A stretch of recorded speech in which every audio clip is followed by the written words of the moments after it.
What's everyone? How you Hello. guys Hello. doing? Hey Hello. everyone. Hello. No. Welcome to our last workshop as well as our part 2 of our Flutter and Firebase series. And in this one, we will be covering Firebase. So first of all, let's introduce ourselves. Hello, I'm Jasmine. I am your host for today. Hey guys, I'm Erin. I'm the DSC lead only for this semester in this last workshop. Hey, what's up, everyone? My name is Michael, one of the tech leads. Excited for this last workshop that we're doing.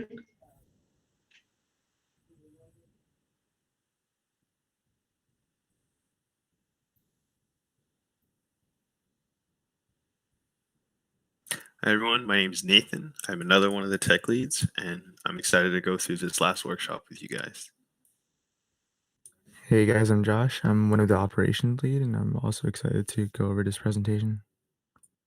Great. Since everybody else mentioned their position in this club and I did not, I am an operations lead. Okay, so moving on, I will now pass it off to Michael. Perfect. Thank you, Jasmine. So before we get into everything and jumping into Firebase, first there's just the question about what is Firebase?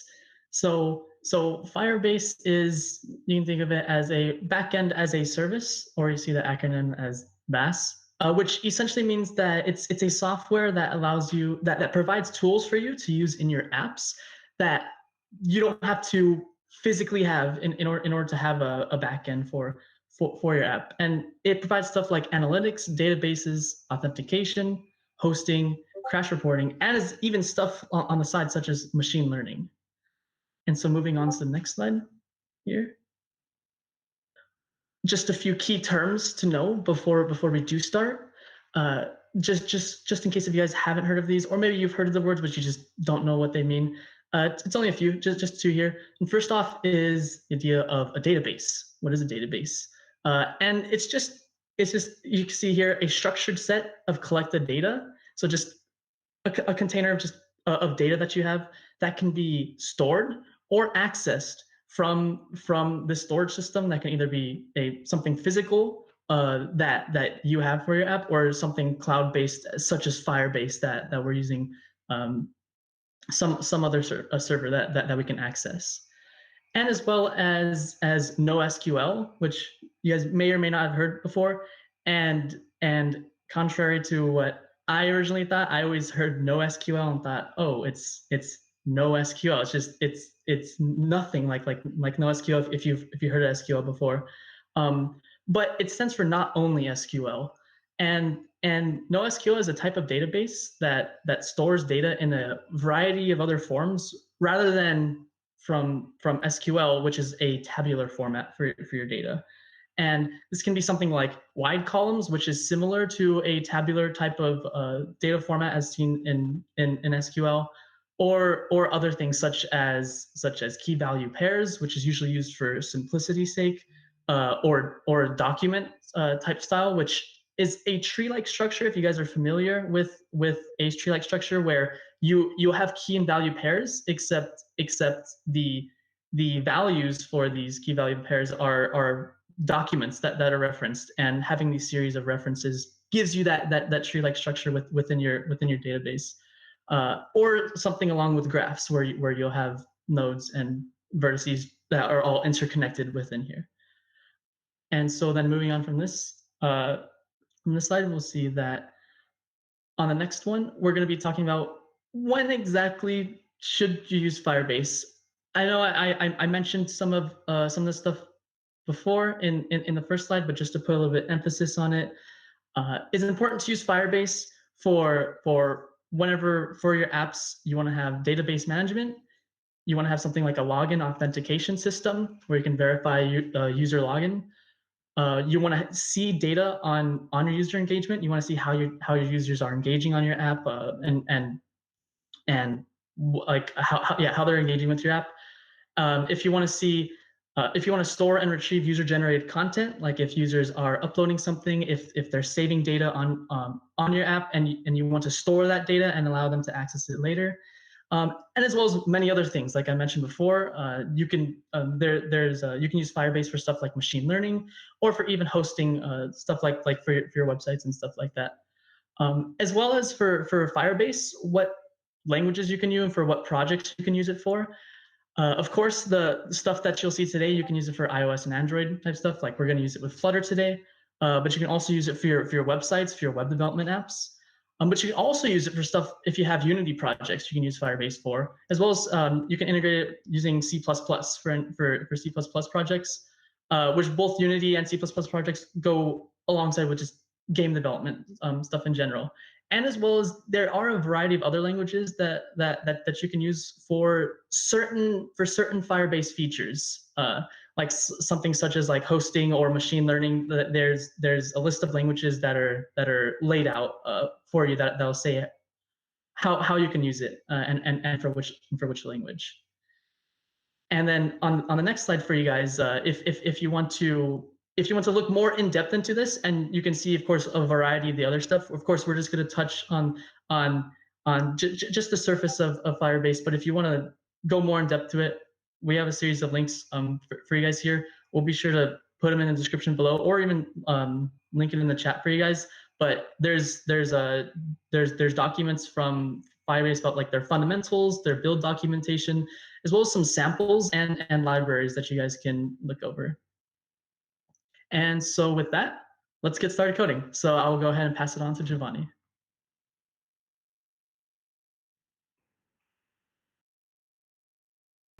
What's up, everyone? Thank you, Michael, for that introduction on Firebase. And with that, I'm going to pass it on to my other screen. All right, hope you guys can see that. I'm just double checking. Yep. So we have two things here. On the right, I have the Codelabs open up. We'll be looking at this for the remainder, or for this portion of the workshop. In the live stream chat, I'll post it, the link to this. You should see in the chat a link to the Codelabs, and when you click on that, it will take you to a page on the right. On the left, I have a few things I'll be using for this portion. I have Android Studio here. I won't be using Android Studio directly, just the emulator that it provides when you download it. The editor that I will be using will be Visual Studio Code, which looks something like this. And to the right of it, I have the Flutter application that we worked on in the last workshop, part 1. And so when you open up Codelabs, you see part 1 and part 2 here. I'll just briefly go over part 1, what we did. Okay, so in the introduction, it shows you what you'll be making. And the final product of part 1 is this random name generator for an imaginary startup company. And as you can see here, if you scroll up and down, you get this list of names. It feels almost infinite. And this was the first part of the workshop. We managed to build that live. You can go back and take a look at that if you want. However, for today's workshop, we're going to go a little bit into part 2. So I back out of this and check out the link for part 2.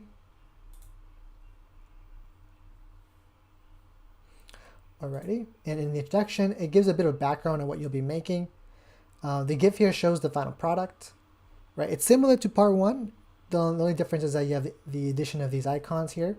When you click on the icon, it actually creates a list of those selected icons, of those selected words, which you can view by pressing this little hamburger icon at the top right.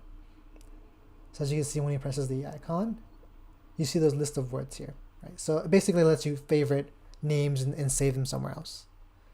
And so just to go briefly into each step, assuming that you've done the workshop part 1, you can go directly into step 4, right? So in step 4, what you'll be doing is adding a few lines of code indicated by these comments here, right? All the red comments. And the only difference between this and from the first app is that you have these heart icons here. You can't press on them, nothing would happen, but it just creates those icons on the right. And then after that, in step 5, that's where you add the functionality to those icons. So you can click on them and it makes them red. And it also makes a list actually of all those words you select. And that's shown here in this portion of the code, right? So once you tap on it, it saves it or does not save it, and it changes the color as well. Right, and then on step 6, moving on from this, step 6 will show you how to create a whole new app page within the app, right? So whenever you click on another icon, it will just like show it somewhere else. And so this is all the code you'll need, and I'll show you how to write it. You'll need a bunch of methods and helper methods. You'll be adding all this code right here. And in the end, you get to create that app. It's the right name generator where you click on it and you'll save it. And that's basically it for this app. However, in step 7, if you wish to change the color of it, you can change the theme. So step 7 adds this one statement right here called theme, and you can change it to whatever color you want. In this case, they chose white, which is why it goes from the default blue into a white right here, right? So that'll be the end for part 2. In this workshop, we're not going to go live the whole code. Instead, we'll focus more on Firebase and how we used it and how you would use it. And so to get this code onto your project, what you should do is open up your editor. In my case, it's Visual Studio Code. I already have opened up, right? So some of this code here, as you can see, is from part 1. And the only files you would need to change was the main.dart, as you see on the left, under the lib library, and also the postbake YAML file, which is over here. The only thing you will need in postbake.yaml is this package right here. For me, it's line 31. The English words package is basically a whole bundle of words that the app will use to create these word pairs, these name pairs.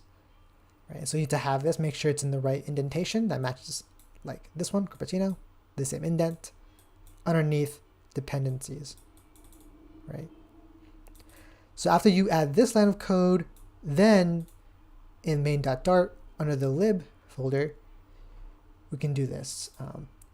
In step 7, go down at the bottom of the Codelab. You see this link here to lib/main.dart. Click on that. This will take you to a site called Github. And to put it simply, GitHub is like a place where you can share code to other developers. It's also a place to store code. And in this instance, we are borrowing code that someone else has created for this Codelab, right? And so what you can do is just copy all this, right? So copy and highlight. And then go to your main.dart and copy all of this. And you're essentially pasting here or replacing whatever code you had here originally from part 1. And what this will do is it will update your app to match this version right here with the white header right here. And then to run this app, to show that it works, make sure you have your emulator selected. To do that in VS Code, you go down here in the bottom right, over here where my cursor is, tap on that. Depending whether you've downloaded Android Studio, you may have a few emulators set up already. In my case, I have the Pixel 3 set up. If you have Chrome installed, Chrome may show up here and you can run it on Chrome. In my case, I'm going to click on the Pixel 3 emulator. It's already running in the background, so I'll open up right here. If you don't show up on this page, but maybe it's like on the home page, like this, you can go to the Run menu. In Run menu, click Run Without Debugging. And what VS Code is, it will launch the app. And if this is like the first time you're doing this, it might take a minute or two. Alrighty. And that's pretty much it. As you can see, here's the app. Right, and so you can actually select words. Right, and if I select words, I click on the hamburger here, and they show up here, selected. And I can always unselect these, and they should disappear. Right, so as you can see, a few disappeared from the list. And that's pretty much it. That's the app you'll be making for part 2. So let me close this for now. Yeah, make sure to check out the description for the video for all the links for the Codelab. And that's pretty much it for part 2. And with that, I'll pass it on to our other live coder, Joshua. He'll show you guys how to add Firebase to this once you're finished. Thank you, Giovanni. So on my screen right here, you'll see the code that Giovanni was just talking about, the Codelab part 2. In order to connect this to Firebase, you have to go to the Firebase Console right here. You would create a new project. I already have one created right here for the Codelab. And from here, you can go to Project Settings, And then right here in the Your Apps card, you'll be able to register your app with either Android or iOS. For here, I did Android already. And then from right here, this link right here, you'll download your configuration file. After you have that downloaded, you'll put that in your Flutter app under the Android app file. And right here, you can see the JSON file that I just downloaded in the Google services, and you'll include that right here.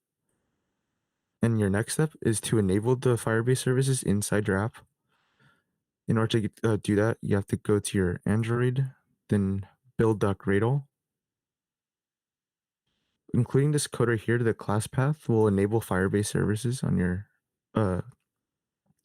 app. And then after that, this is where you get to start to include your personal plugins that you want for your app specifically. So in the pubspec YAML file, you'll have to include Firebase core, which is going to be required for either iOS or Android. This will be the main file that you're going to have for your Firebase core Flutter SDK. And then right here, I included a couple of examples. So three Firebase products that are pretty commonly used are Firebase Analytics, Firebase Authentication, and Cloud Firestore.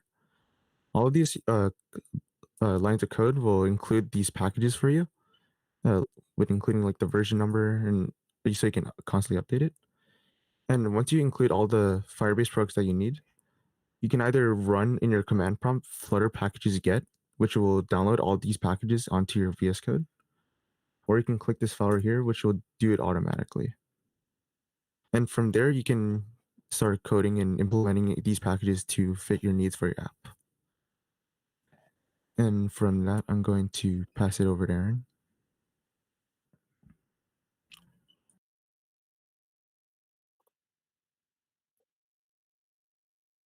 All right. Okay.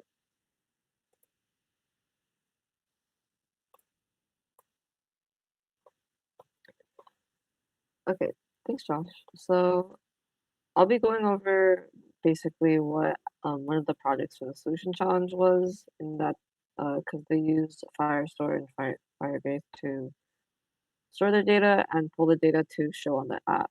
This was both me and Nathan's project, and we called this. Well, it was basically referred to as the Energy app, but the name was the ThermoSmart app. So over here, we created a data page to for both the home screen and the record screen.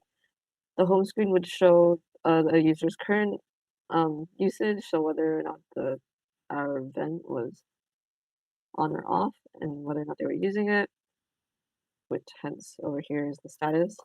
And it showed the temperature, the current temperature that was outside for them, and then also the hours and the approximate cost that they had throughout the day. So to use Firestore, Firebase, we had to use a document reference, and a document reference is basically a location of where a document is in Firebase, and documents are what's referred to as a unit of storage in a Firebase database. So this would be like each individual cells. If you're familiar with SQL, each cell would contain some sort of data that it would store, and along with a key in it to access that data.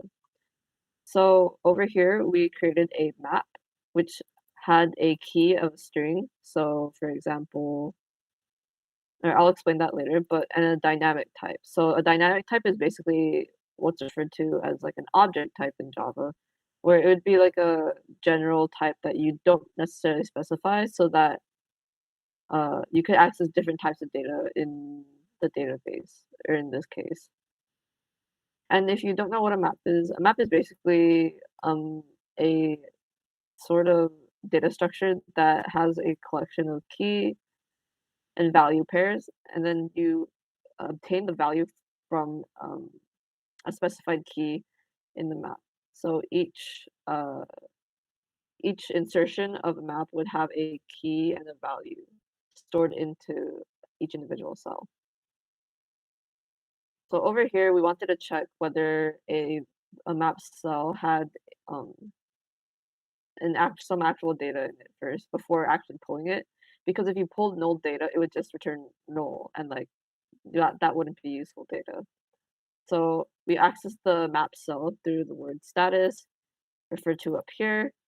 Status is the key of the map, and then this would be the value of inside that status cell of the map.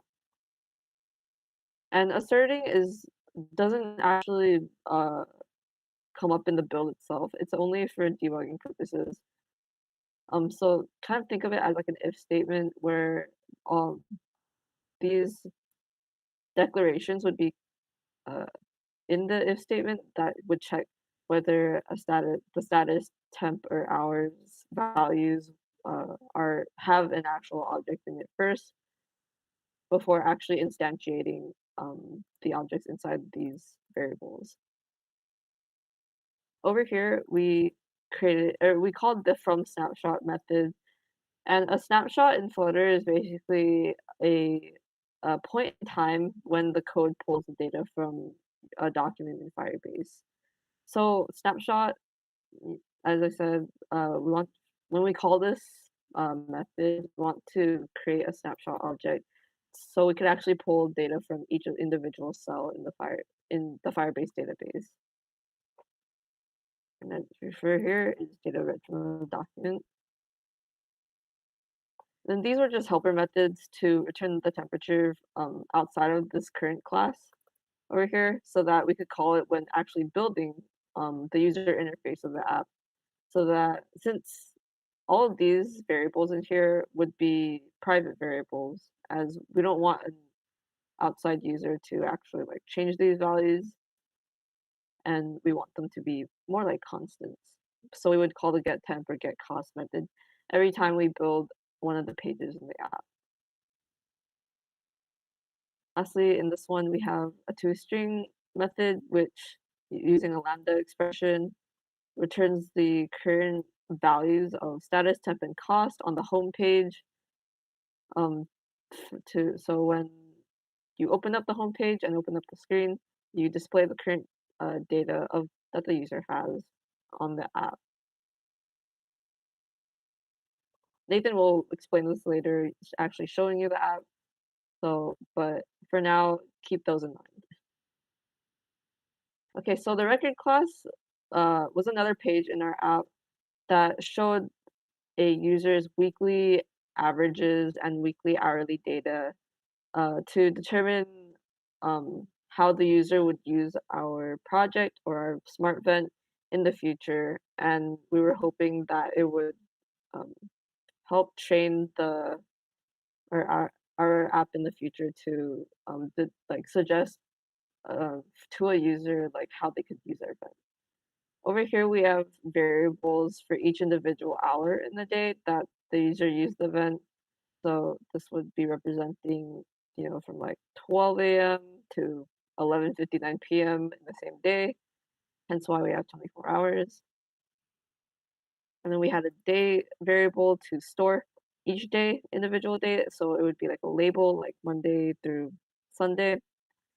And lastly, we also created a document reference to pull data from a different area in the Firebase database that we had. So we had two different areas. One was the data for the current database, and the other one was the data for the weekly database. So to use a reference,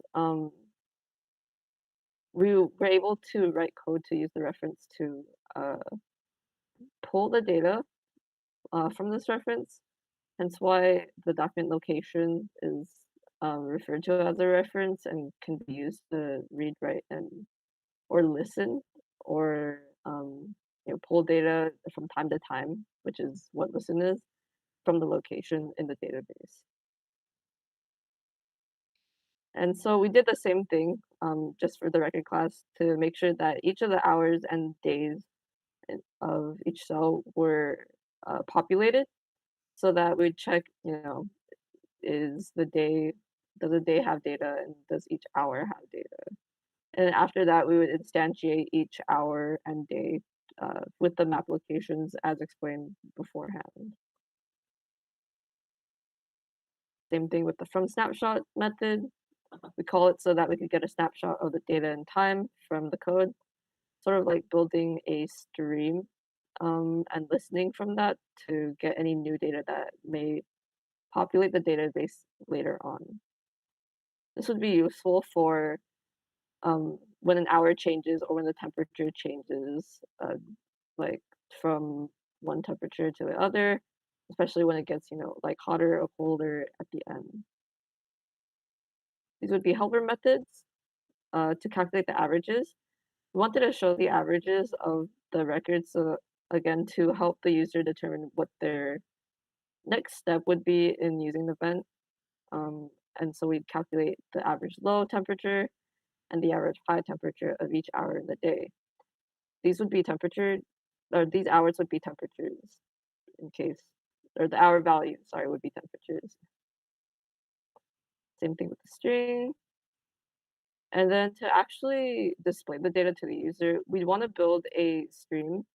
So we'd want to call Firestore's instance.collection method to actually show there's week data and what was the snapshot in time that we pulled this data from the code. And then we'd want to build it in the app. And then a lot of this is more formatting, but of course, this would format it to have a progress bar. You don't actually necessarily need to have a progress bar when like building your app and pulling the data, but it's a nice indicator to show the user that the code is currently pulling data and showing it to you.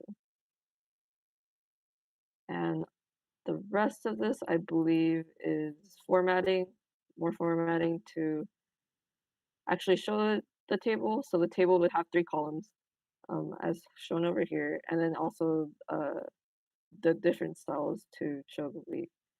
But I'll pass it on to Nathan to actually show you how it looks like, because explaining it is a bit hard to visualize.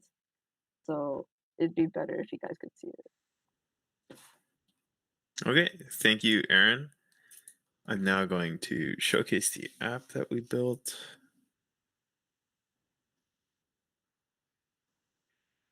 Okay, so here's again all the code that we wrote as Aaron presented earlier. And so I'm going to go ahead and run this through an emulator so that you guys can see what it looks like. Okay, so here's our app. And like Aaron explained, this data is being pulled live from the table or from the snapshot. And that way we're able to keep it updated as the data changes and our averages are up to date, so that we're not using static data. And this is some of the functionality that you can implement when you set up and use Firebase. And we have different functions, like Aaron said. And so there's some pretty cool stuff that you could do with this. And if you wanted to, this is what we were planning to do. But you could set up a method for acquiring and recording data. We were actually going to set up like a thermometer or a temperature reader outside of our vent so that we could gather accurate data day to day, hour by hour, and we could record it in the database. And so this would have been updated live as that happened. And so it's just one of the many cool things you can do when you're using Firebase. Yeah, and so that's the app we made, and I will be passing it off to Jasmine now.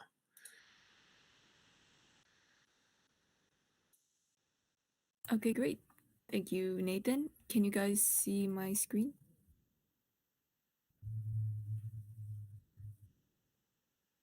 Yes, screen. Oh, it says that I'm sharing. Oh, there we okay. go. Okay. We're good now. All right, so officer applications are still open, so we highly encourage you guys to apply if you're interested.